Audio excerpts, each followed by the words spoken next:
Hello and welcome to another video review. This is Limbo for PC, Mac, Xbox 360, and PlayStation 3. This review is coming to you courtesy of DJ Professor K, so thanks for the donation, dude. It's greatly appreciated. This is a puzzle platformer that was developed by Playdead and released on Xbox 360 through Xbox Live Arcade on July 21st of 2010. And then they kept it as an exclusive for a while and basically said that they were going to keep it as an exclusive. But eventually they released it on PlayStation 3 through PlayStation Network on July 19th of 2011. And they basically said, hey, we want to get this out to as many people as possible because of all of the acclaim that it got. And thus you have the PC release on August 2nd of 2011, and then there's supposed to be a Mac release this particular month, which is December. So this thing has had quite a long history to it in terms of development, and it has won basically over 90 awards, all sorts of things. Like Destructoid gave it a 10 out of 10.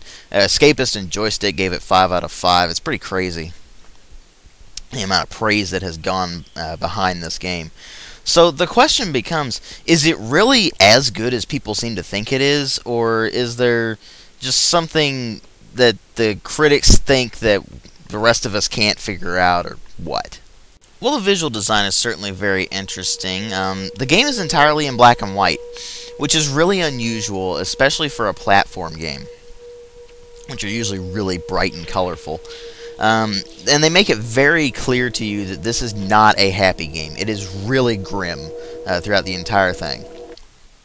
And you see all this imagery. I mean, everything is basically in silhouette because it's in black and white. And so there's no great detail on anything, but despite this, you get this really grim feeling from all the ruined architecture and all the grim imagery, like people hanging and corpses being hung and such like that. It's really dark, actually. And in some cases, I was kind of surprised it got the teen rating, because, I mean, it can get pretty gory sometimes, especially if you screw up, like say on a bear trap, for instance, you will actually get decapitated by it. You can also get hit by saw blades and sawed into tiny bits and stuff. It's actually really gory. But the fact that it's in black and white basically allowed them to get away with this. So you can die in some really awful ways. So that's quite unpleasant.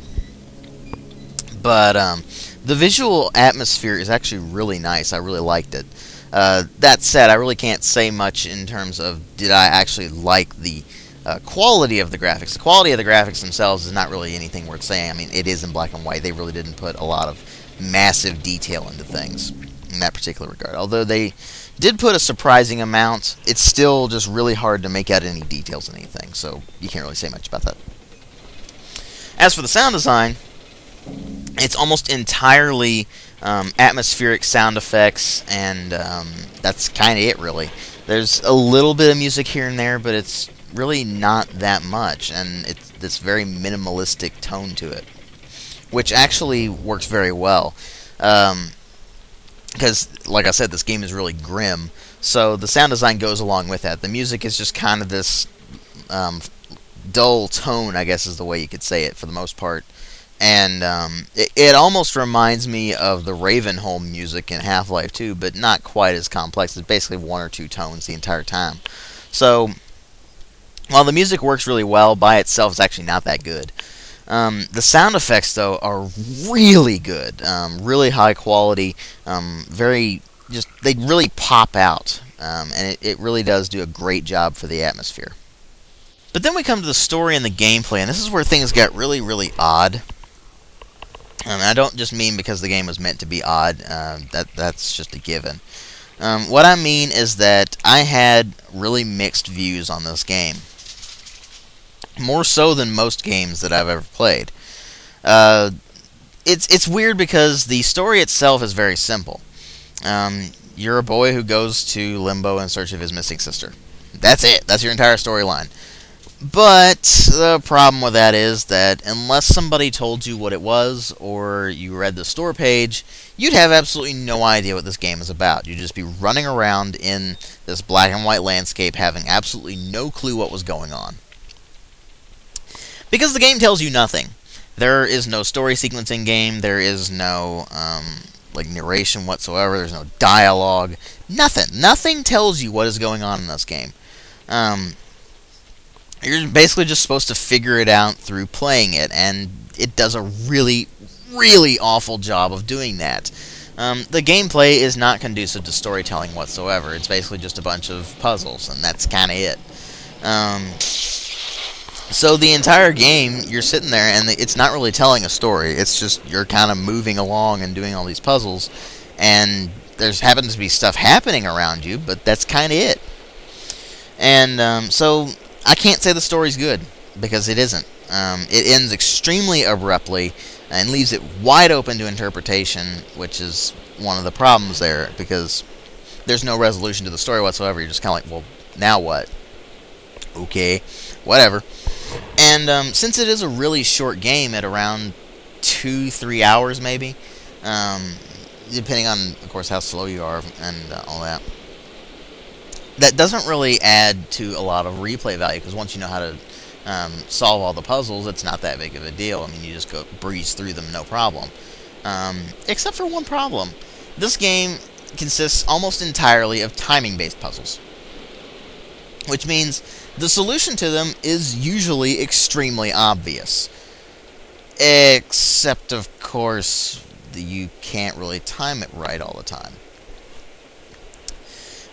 There are a lot of instances where if your jumps are like a millisecond off, then you will fall to your death, and that's actually what this game is considered. Trial and death. Not trial and error. Trial and death. Because if you screw up, you're probably going to die.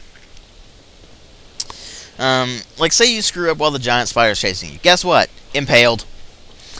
Say you screw up while there's a bear trap flying through the air or something. Guess what? Decapitated. Yeah, it's very unpleasant. You die in a lot of gruesome ways, and you will die a lot. Luckily, it starts you off at the beginning of certain puzzles or in the middle of them, depending on what the kind of puzzle it is. So it is generally fairly forgiving about it, but still, it's extremely frustrating when you can't get past a puzzle because you can't time everything right.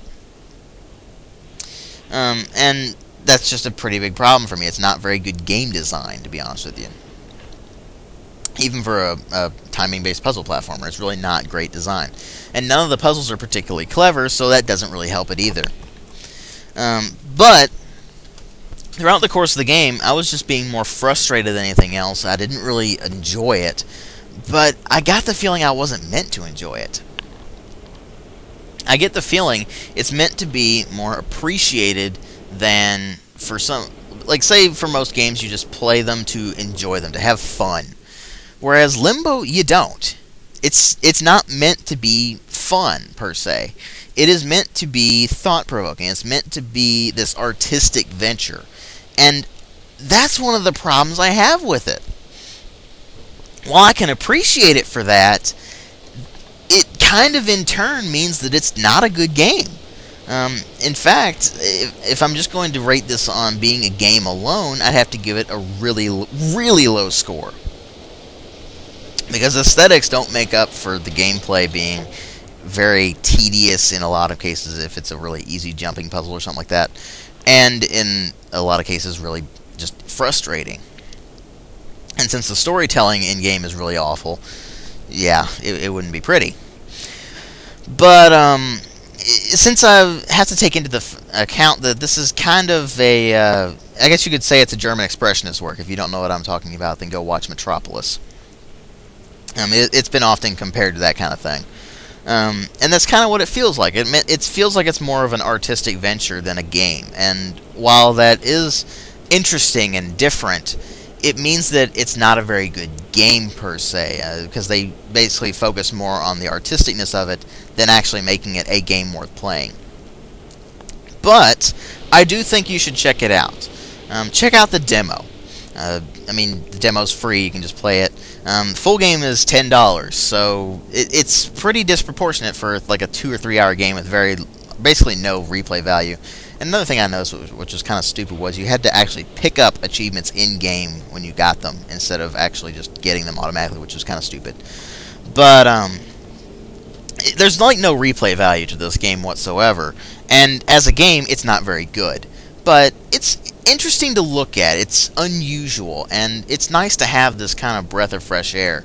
So overall, as a game, I give it a 2 out of 5. But keep in mind, it's meant to be appreciated, not enjoyed.